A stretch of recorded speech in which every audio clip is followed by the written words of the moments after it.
เมนูมื้อนี้ก็แกงไก่ใส่ปีเด้อ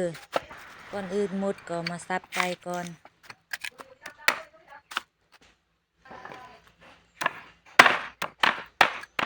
สับไก่ก่อนเนาะ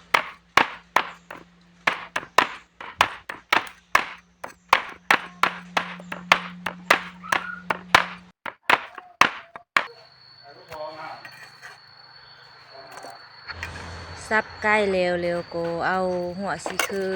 ตำมักเผ็ดซื้อแล้วก็เอามาคั่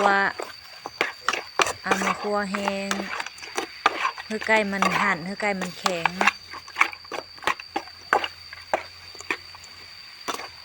คั่วไปเรื่อยๆจนให้ไก่มันแห้งให้ไก่มันอยากสุกหน่อยนึงเนาะ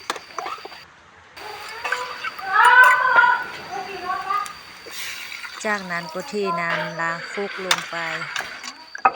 คนแล้วก็ปิดฝาไว้มาซับปีต่อปีนี้ก็ซื้อ3 ปีเลยเนาะเพราะว่าปีมันน้อย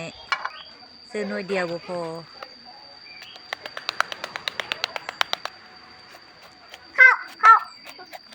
ครับขอบคุณครับ ขอบคุณนะครับ ขอบคุณนะครับ ไปเลยครับ ไปเลยครับ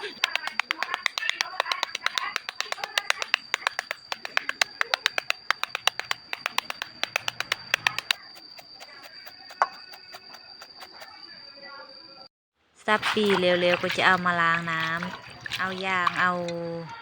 อันขมมันออกจากนั้นก็เปิดหม้อใส่ปลาแดกเอาปลาแดกใส่ก่อน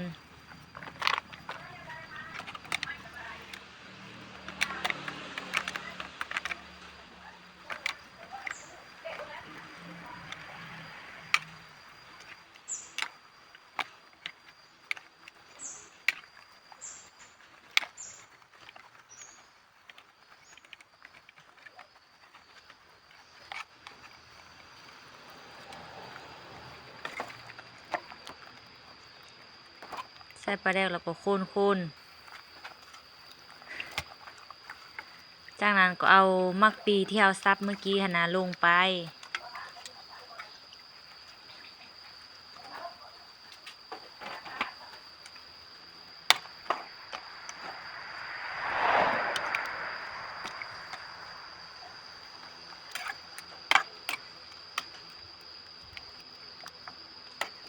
คนแบบนี้นะ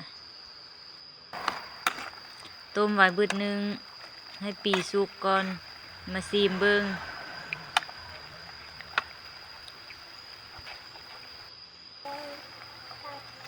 ซื้อแป้งนัว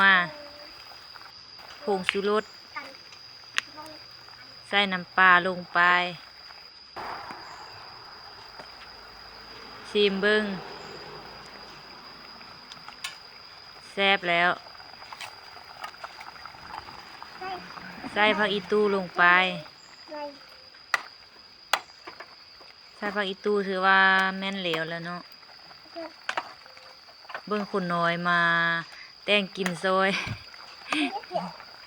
ไม่กินซอยมาบัดนี้ก็ตักเสิร์ฟผู้ใดอยากกินเมนูนี้ก็ลองไปเอ็ดเบิ้งเด้อสำหรับคลิปนี้ก็ขอตัวไปกินข้าวก่อนหิวข้าวแห้งแล้วลองไปเฮ็ดกินเบิ่งอันนี้เมนูนี้เอิ้นว่าแม่นแกงไก่ใส่ปีเด้อ